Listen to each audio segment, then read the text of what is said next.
Jacquie Easley lived her life according to a lesson from her parents, and it made all the difference to thousands of people here in Des Moines. Pick a job, and there's a good chance Jacquie has done it.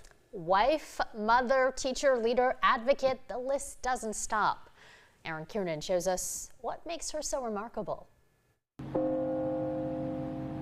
So our family donated this stained glass window to the church. If walls could talk, Corinthian Baptist Church would have countless stories to share about Jacquie Easley. The reason why we're here today is because so many pivotal moments in my life have occurred here. She and her husband Odell McGee have been members for decades. There's a phrase, to whom much is given, much is required. And Jacquie's taken that to heart. She started volunteering as a girl and has never stopped.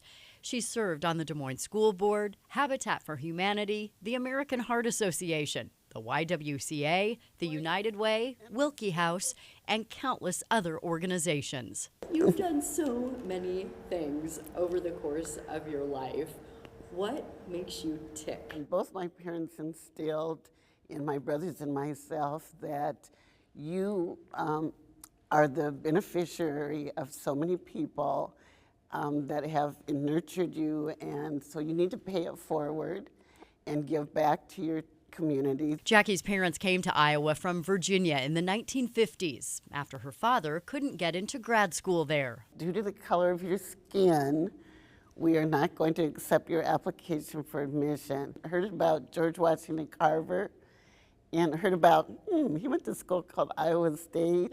He earned his PhD there and then became the first African-American tenured professor at Drake University. Jacquie's mother worked at the Des Moines Public Schools, and both lived their lives in service to others. So these are things that I saw as a child that were so important that my parents instilled in us, that you give back.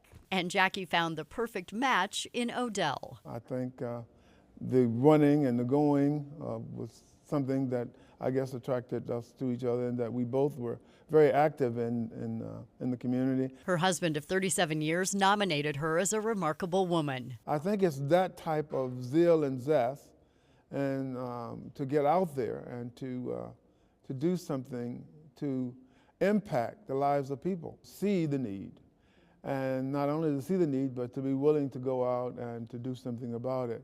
A lot of the doing has happened inside these walls. Some wonderful events here, school board forums here, activities related to my professional work here. So has a lot of grieving.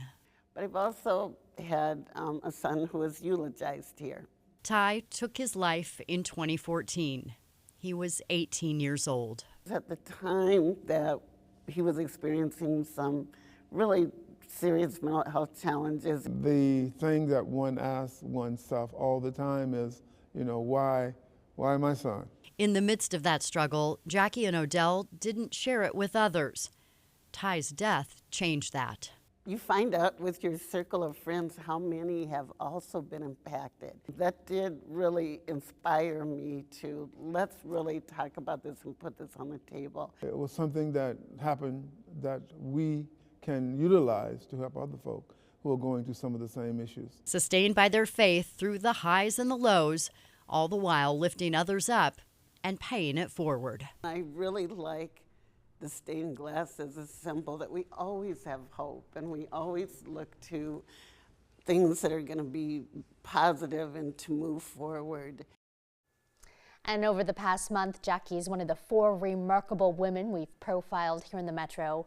The winner will be announced on Wednesday morning, so you'll want to make sure to join us on Hello Iowa starting at 11 o'clock, right? The drum roll will begin then. What an amazing family. I don't know who has to pick, because every one of our folks we've profiled have been just phenomenal. Pretty amazing women. That's a great family, Hey, parents, you can really make a big difference in those kids' lives. Look at what it's done to her.